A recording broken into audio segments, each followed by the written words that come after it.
नमस्कार, Manoj Tiwari talk show में आपका स्वागत है। मैं यहाँ पे आई हूँ चंद्रबली पटेल जी से मिलने। चंद्र पटेल नमस्ते। आपका क्या ख्याल है 2022 में जो आप चुनाव लड़ेंगे या नहीं? अब अगर राष्ट्रीय अध्यक्ष जी चुनाव लड़ाएंगे तो लड़ेंगे।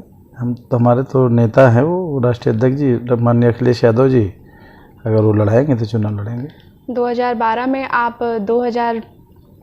1210 से शायद कुछ वोट आप हार गए थे। 1140 वोटों से मैं 2012 में हारा था और फिर 2017 में मुझको टिकट मिला था, लेकिन वो गठबंधन में सीट चले जाने की वजह से चुनाव नहीं लड़ सका मैं। राष्ट्रीय अध्यक्ष जी ने गठबंधन किया था, गठबंधन के प्रत्याशी जो लड़ा था उसका सहयोग किया गया। दुर्भाग्यवश वो भी नहीं जीते, गठबंधन कामयाब नहीं हो पाया। तो क्या लगता है अब 2022 में आप ले रहे हैं कुछ, मतलब जीतेंगे, लड़ेंगे चुनाव? अगर राष्ट्रीय अध्यक्ष जी लड़ाएंगे तो चुनाव जीतेंगे। बिल्कुल जीतेंगे। आपको पूरा मतलब? हमें पूरा अपने लोगों पर भरोसा है, अपने पार्टी के कार्यकर्ताओं पर भरोसा है। मनीषा वाला जो केस हो रहा है इस समय प्रेजेंट टाइम जी, उसमें बारे में आपका क्या ख्याल है? जो इस तरह से जनता में आंदोलन चल रहे हैं, तो उस बारे में आपका क्या राय है? देखिए, मनीषा का जो प्रकरण है, आप देख रहे हैं जब से भारतीय जनता पार्टी सरकार बनी है, महिलाओं पर लगातार अत्याचार हो रहे हैं और ये सरकार उसको रोक नहीं पा रही है।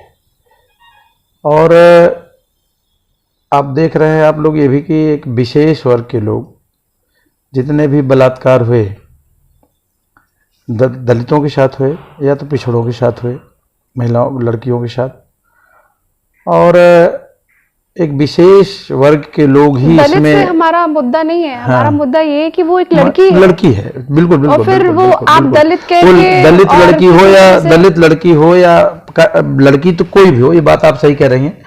चाहे वो दलित की लड़की हो, चाहे वो ब्राह्मण की लड़की हो, चाहे वो बैकवर्ड की लड़की हो, लड़की तो सबकी लड़की महिलाएं तो सभी जैसी हैं। वाला इसमें मुद्दा जो लोग वो एक गरीब परिवार है, इसलिए लोग उसको इस तरह कह देते हैं, बाकी ऐसा कुछ नहीं है। महिलाओं के ऊपर अत्याचार हो रहे हैं और वो आप देख रहे हैं हर वर्ग के लोग उसमें करीब करीब, चूंकि जो इस तरह के लोग होते हैं उनसे ये मतलब नहीं होता है कि वो लड़की किस समाज से बिलोंग करती है। वो अपराधी हैं और वो इस तरह काम कर रहे हैं, लेकिन सरकार का और पुलिस का कंट्रोल नहीं। आपने देखा कि पुलिस ने जो जाति किया वो सरकार की मंशा पर किया कि बिना सरकार की मंशा के डीएम और एसपी की ये हिम्मत नहीं है कि वो उसके घर वालों के बिना मर्जी के और उनको उस कन्या की लाश को ले जा करके और जला दिया गया, वो भी डीजल या पेट्रोल डाल करके, केमिकल डाल करके उसको जला दिया गया। ये बहुत ही शर्मनाक बात है। कम से कम तो डेड बॉडी तो उसके घर को मिलना चाहिए। क्या लगता है कि इसमें बीजेपी का कुछ हाथ होगा? सरकार, देखिए बीजेपी का हाथ, अब सरकार तो जिनकी है, हमारे पास सरकार होती तो ये आरोप हम पर भी लगते। सरकार अगर भारतीय जनता पार्टी की आ जाए और उसके मुख्यमंत्री मुखिया हैं योगी आदित्यनाथ जी, तो आरोप तो उन्हीं पर लगेगा कि वो लॉ एंड ऑर्डर कंट्रोल नहीं कर पा रहे हैं। आदित्यनाथ जी ने अभी वीडियो कॉन्फ्रेंसिंग में उनसे बात की जी, उनके परिवार को संभावना दी है। और 25 लाख रुपए उन्होंने बोला कि वो देंगे जी। तो इस हिसाब से आपका क्या कि वो साथ नहीं दे रहे? आप एक बात बताइए, किसी भी बेटी का या किसी भी बहू का, किसी भी महिला का अगर अपमान किया जाए, उसको 1 करोड़ रुपया दे दिया जाए, उसकी हत्या कर दी जाए, तो क्या ये उसकी भरपाई हो सकती है? ये तो मुनासिब नहीं है। आज योगी आदित्यनाथ, हम चाहते हैं कि उसके परिवार को तो 25 लाख नहीं, उसके परिवार को तो 1 करोड़ रुपया भी दे दे अगर, तो भी उसकी भरपाई नहीं हो सकती। तो नहीं हो सकती, जो चला गया फिलहाल चला गया। लेकिन ऐसा हो क्यों रहा है? सवाल यहां पर यह नहीं कि उसको, उसके परिवार को 25 लाख रुपए, 50 लाख रुपए एक नौकरी दे देंगे तो समाज में एक अच्छा संदेश जाएगा। आप उसको रोक नहीं पा रहे हैं, अक्षम है सरकार, ये अपराध को रोकने में अक्षम है, सक्षम नहीं है। हमारी केवल हमारी पार्टी पूरी यही तो कह रही है कि आप अपराध, हमारी सरकार को आप बदनाम कर रहे थे। आप लोग देख रहे हैं कि 3.5 साल में अपराध का ग्राफ कितना बढ़ा। ये सबसे बड़ी बात है कि ये अपराध नहीं रोक पा रहे हैं, चाहे वो महिलाओं पर अत्याचार मतलब दुष्कर्म के वारदात हों या और भी मामले हैं तमाम, आप लोग देख ही रहे, किसी भी मामले में इनका कोई कंट्रोल नहीं। झूठ बोलने वाली सरकारें हैं, हमेशा झूठ बोल बोल के और भ्रमित करते हैं। योगी ने ये भी कहा है कि वो जितने भी जो वहाँ पे उन्होंने जलाए उस शव को, उसको सबको मतलब वो निष्कासित कर रहे हैं, निकाल रहे हैं। अच्छा, क्या वो अगर उनको भी फांसी दे दो, ऐसा हुआ क्यों? सवाल ये उठता है कि बिना सरकार की मंशा के डीएम और एसपी ने ऐसा किया क्यों?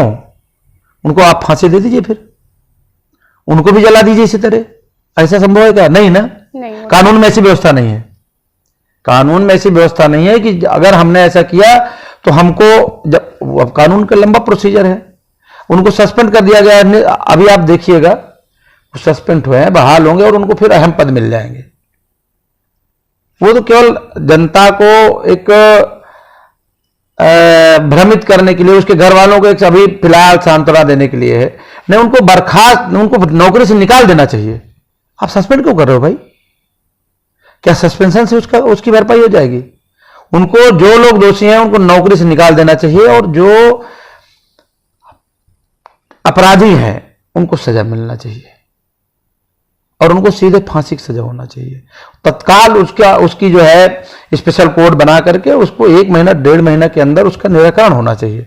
और अपराध आपको बता दूं तब रुकेगा न्याय व्यवस्था, जब तक न्यायिक प्रक्रिया सरल नहीं होगी, न्यायिक प्रक्रिया जब तक समय से नहीं होगी। आज कोई व्यक्ति है, ये तो दोनों जगह सरकार बैठी है इन्हीं की, दो डबल इंजन की सरकार है इनकी। तो कह रहे थे चुनाव से पहले कि एक इंजन दिल्ली का चलेगा, एक इंजन यूपी के चलेगा, तो 2 डबल इंजन की सरकार होगी तो बहुत तेज चलेगी।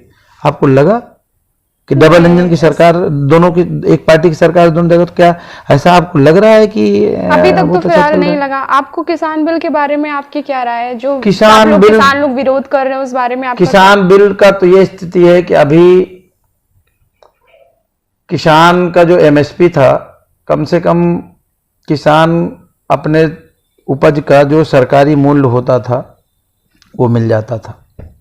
इन्होंने एमएसपी खत्म कर दिया और अब मंडियों में, जैसे पहले मैं एक उदाहरण बता दूं आपको, मिर्चा का किसान, मिर्चे की खेती करने वाला जो किसान होता है, वो अभी तक मिर्चा दे के चला जाता था व्यापारी को, उसको उसका भाव नहीं पता चलता था। उसको ये कह करके कहा जाता था कि आप इसको रख दीजिए और जाइए, आपको सुबह भाव पता चल जाएगा।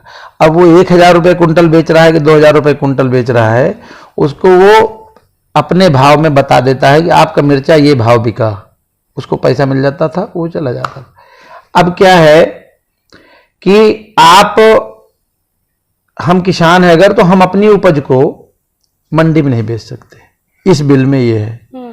हम अगर कोई व्यापारी नियुक्त कर दिया गया कि इलाहाबाद जिले में ये व्यापारी है, ये पूरे खरीद करेगा, कौशाम्बी में ये खरीद करेगा, या उत्तर प्रदेश का एक व्यापारी, बड़ा व्यापारी, अदानी अंबानी जैसे लोग पूरे उत्तर प्रदेश का उपज खरीदेंगे।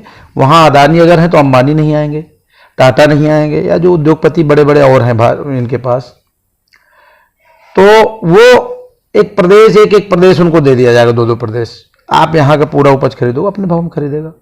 वो कह देगा हम आपका गेहूं आज 10 रुपए में खरीदेंगे, वो भले जाकर के कल 100 रुपए में बेचेगा।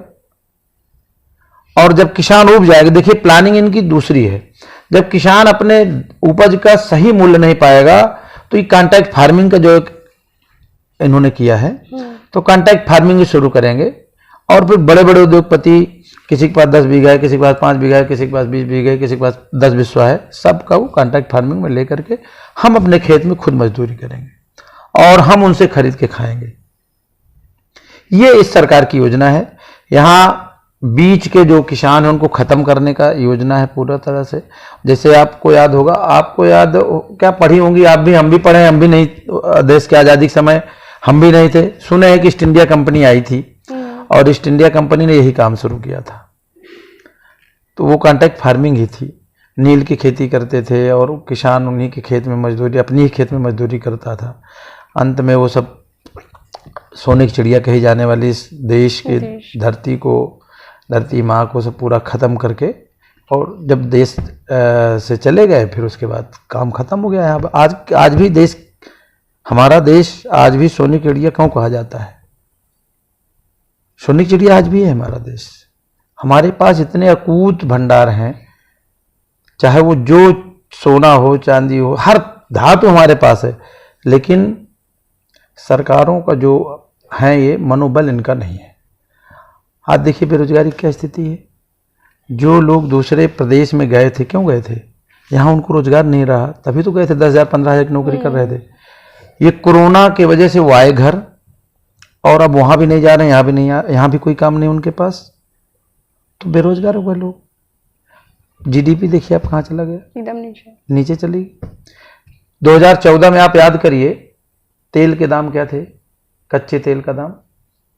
यही स्मृति ईरानी और राजनाथ सिंह, अब सुषमा स्वराज जी नहीं रही, अरुण जेटली जी यही कहते थे ना कि देश की ये जो अर्थव्यवस्था है कैसे इतनी खराब हो गई हम जानते हैं, हमसे अच्छा कोई नहीं जानता। अरुण जेटली जी कहा करते थे। अब अरुण जेटली भी इस दुनिया में नहीं रहे। और वो जीएसटी ला के चले गए। मोदी जी और ये सब आए तो नोटबंदी कर दिए। आप ये बताइए नोटबंदी से आज तक क्या फायदा हुआ? आप बताइए, कुछ फायदा हुआ क्या? जीएसटी से कोई फायदा हुआ क्या? नीचे गिरती जा रही है। सबसे कम हमारी सिवा नीचे बेरोजगारी का ग्राफ बढ़ता जा गया। आज इन्होंने कहा था सरकार बनाने से पहले कि हम 2 करोड़ रोजगार देंगे। हाँ, हर साल 2 करोड़ रोजगार देंगे। दिया क्या इन्होंने? नहीं दिया। इन्होंने कहा था कि हम अपराध को 0 कर देंगे। किया क्या?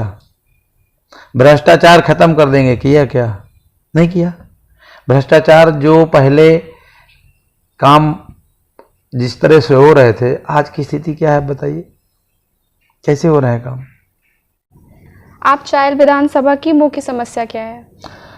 चायल विधानसभा में समस्याएं हैं। वहां पर सबसे बड़ी समस्या तो ये है कि अब इस 3.5 साल की सरकार में इस सरकार ने ऐसा कोई काम नहीं किया कि जिससे चायल के जनता को रोजगार या रोजी रोटी की कोई व्यवस्था हो। ऐसा कोई कार्य इन्होंने नहीं किया कि वहाँ के जो लोग हैं, जो गरीब हैं, मध्यम श्रेणी का परिवार है, उसका परिवार कैसे चलेगा, इसके बारे में सरकार ने चायल में क्या पूरे प्रदेश में नहीं व्यवस्था किया। लेकिन हम तो चायल से कर रहे हैं तो चायल की ही बात करेंगे। आप राजनीति को क्या मानते हैं? देखिए, राजनीति एक सेवा है और राजनीति ऐसा समाज सेवा या समाज सेवा ही है। ये समाज के नाम पर देखिए तमाम लोग बिजनेस राजनीति को बना लिए हैं।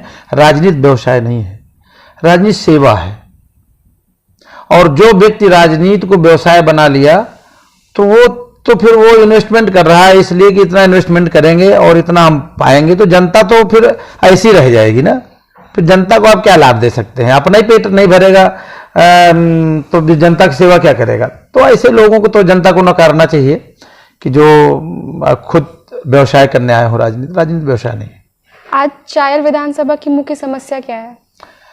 अब चायल विधानसभा की मुख्य समस्या तो देखिए सबसे बड़ा है बेरोजगारी है। सबसे बड़ी समस्या बेरोजगारी है। और उसके बाद वहाँ सड़कें, अब जाके देखिए वहाँ सड़कें कैसी बनी है। बद से बदतर स्थिति है सड़कों की। पानी की व्यवस्था नहीं है, रोजगार की व्यवस्था नहीं है, बहुत खराब स्थिति है चायल की। अब आप लोग सर्वे करिए, वहां देखिए। कहा जाता है कि चायल में आप राजनीतिक ऑफिस में ज्यादा करते हैं, काम कम करते हैं। राजनीतिक ऑफिस में, राजनीतिक बैठ के ऑफिस में आप ज्यादा करते हैं और काम कम करते हैं। ऐसा तो जनता के अकॉर्डिंग तो अब जनता से ही बता सकती है कि हम काम जनता के बीच में कर रहे हैं या ऑफिस में कर रहे हैं।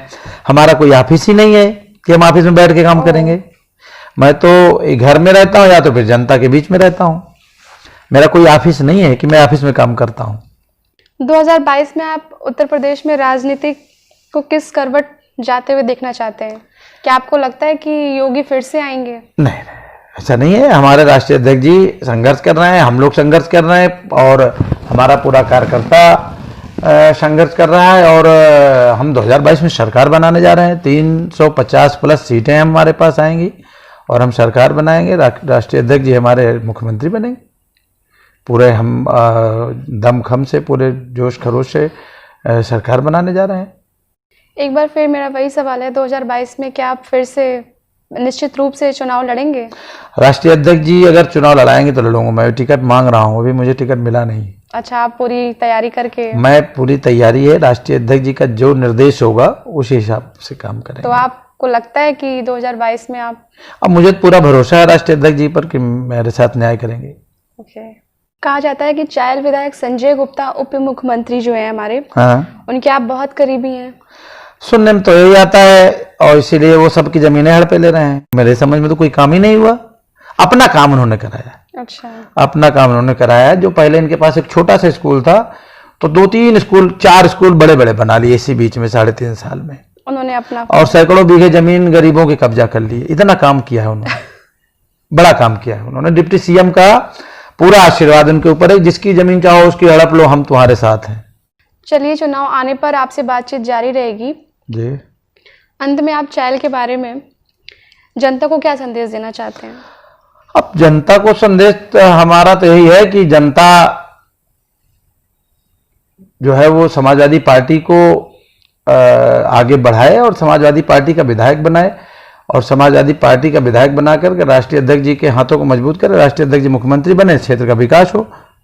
हमारे 2012-17 तक हमारी सरकार थी और 2012 से 17 के बीच में राष्ट्रीय अध्यक्ष जी मुख्यमंत्री थे। तो हमने राष्ट्रीय अध्यक्ष जी से बात करके 4 पावर हाउस अपने विधानसभा में बनवाया था। ओके। तो हमने एक पावर हाउस की लागत कम से कम 10 करोड़ रुपए थी। उन्होंने कौशाम्बी को 4 लेन हाईवे भी दिया है, जबकि एक भी विधायक नहीं था कौशाम्बी का सरकार बनाने में, उसका कोई योगदान नहीं था। फिर भी राष्ट्रीय अध्यक्ष जी ने हमारे जिले को बहुत कुछ दिया। 4 लेन हाईवे दिया, पावर हाउस चायल में 4 दिया, कुल 12 पावर हाउस आए थे जिले में। 133 केवीए का एक बड़ा पावर हाउस भी उन्होंने दिया है जो सिराथू में लगा है। तो सपा की सरकार में देखिए, काम जो हमारे राष्ट्रीय अध्यक्ष जी कहते हैं काम बोलता है, तो काम बोलता है हमारा। हम उसी काम के बूते पर चुनाव लड़ेंगे। जो हमने 2012 से 17 के बीच में काम किया उसी के दम पर चुनाव लड़ेंगे। अभी एक दिन आंकड़ा आ रहा था, शायद आप लोग भी देखे होंगे टीवी में, कि जो केंद्र सरकार महिला सुरक्षा के नाम पर जो एक निर्भया फंड बना था, निर्भया फंड किसी प्रदेश ने निर्भया फंड का उपयोग नहीं किया। कोई 4% किया है, कोई 2% किया है, कोई 1% किया है। ये स्थितियां हैं। लेकिन हमारी सरकार में तब निर्भया फंड नहीं बना था, लेकिन हमारे मुख्यमंत्री जी ने 1090 दिया था महिलाओं के लिए, 102 दिया था महिलाओं के लिए। बहुत कुछ काम किया था उन्होंने। आम जनता के लिए उन्होंने 100 नंबर दिया था, 108 नंबर स्वास्थ्य के लिए दिया था। आज सब 108, 102, 1090 सब खड़े हो गए। इन्होंने तो नंबर बदल दिया। 100 नंबर की जगह 112 कर दिया। नंबर बदलने से थोड़ा ना अखिलेश जी का नाम चल खत्म हो जाएगा। आज भी लोग 100 नंबर ही बोलते हैं, 112 कोई नहीं बोलता। आपने मनोज तिवारी टॉक शो में आप हमारे साथ बने रहे, इसलिए आपका बहुत बहुत धन्यवाद। ठीक, धन्यवाद। मैं आपसे फिर चुनाव आते ही मैं फिर आपसे मुलाकात करूंगी, आपका बयान लूंगी, आपसे सारी चीजें। ओके, धन्यवाद। आज मेरे साथ चंद्रबली पटेल जी थे, जिनका हमने बयान सारी इनसे पूछताछ की। इन्होंने 2022 में फिर से पूरे निश्चित रूप से ये आगे आने के लिए तैयार हैं। इन्होंने पूरी तैयारी कर ली है। अब देखते हैं 2022 में